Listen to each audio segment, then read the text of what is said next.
পবিত্র হজের মূল আনুষ্ঠানিকতা এখন শেষ পর্যায়ে। লাব্বাইক আল্লাহুম্মা লাব্বাইক ধ্বনিতে লাখো হাজি পবিত্র আরাফাত ময়দান থেকে মুজদালিফায় জড়ো হচ্ছেন।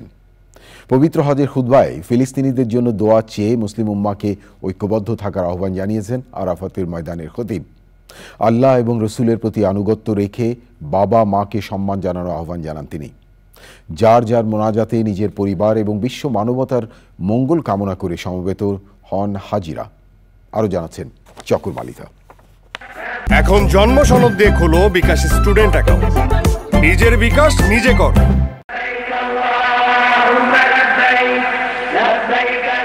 এভাবেই দিনভর আরাফাতের পবিত্র মাটিতে নিজের উপস্থিতি জানান দিয়েছেন পৃথিবীর বিভিন্ন দেশ থেকে আসা লাখো মুসল্লি। পবিত্র এই ভূমিতেই প্রথম মানব আদম আলাহি ওয়াসাল্লাম এবং হাওয়া আলাহি ওয়াসাল্লামের প্রথম দেখা হয়। এজন্য আরবি আরাফাত শব্দের অর্থ পরিচিতি।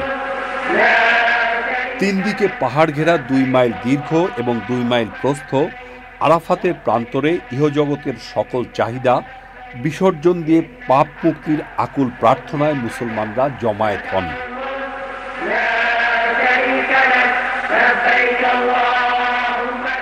আরাফাতের জাবালে রহমত বা রহমতের পাহাড়ের চূড়া, যেখানে আদম আলাহি ওয়াসাল্লাম ও বিবি হাওয়ার পরিচয় হয়েছিল, তার পাদদেশে দাঁড়িয়ে বিদায় হজে ভাষণ দিয়েছিলেন মহানবী হযরত মুহাম্মদ সাল্লাল্লাহু আলাইহি ওয়াসাল্লাম। ভাষণে মানুষ হিসেবে সবার মর্যাদা সমান এবং সৌহার্দ্যপূর্ণ সম্পর্কের কথা বলেন তিনি।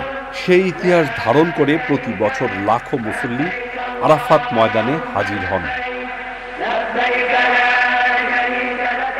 হজের আনুষ্ঠানিকতার মূল অনুষঙ্গ পবিত্র আরাফাত ময়দানের মসজিদে নামিরার মিম্বারে দাঁড়িয়ে খুতবা দিয়েছেন মসজিদুল হারামের ইমাম ও খতিব শায়েখ ডক্টর মাহেল আর মুকাইকিলি। বাংলাদেশ সময় 3টা 14 শুরু হয়ে 3টা 37 পর্যন্ত টানা 24 মিনিট খুতবা দেন আরাফাতের খতিব। খুতবায় মুসলমানদের ঐক্যবদ্ধ থাকার আহ্বান জানিয়ে ফিলিস্তিনিদের জন্য দোয়া চান তিনি। মা বাবাকে সম্মান করার পাশাপাশি মানুষের উপকার করার পরামর্শ দেওয়া হয় খুতবায়। খুতবার শেষের দিকে মসজিদে নামিরা থেকে আজানের ধ্বনি ভেসে আসে।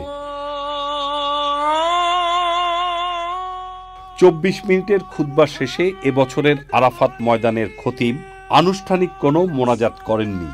আরাফাত প্রান্তরে সব হাজি একসঙ্গে জোহর এবং আসরের নামাজ আদায় করেন। পরে মোনাজাতে নিজের পরিবারের এবং বিশ্ব মানবতার মঙ্গল কামনা করেন সমবেত হাজিরা। সূর্যাস্তের আগ পর্যন্ত এ ময়দানেই হাজিরা ইবাদত বন্দিগিতে মশগুল ছিলেন।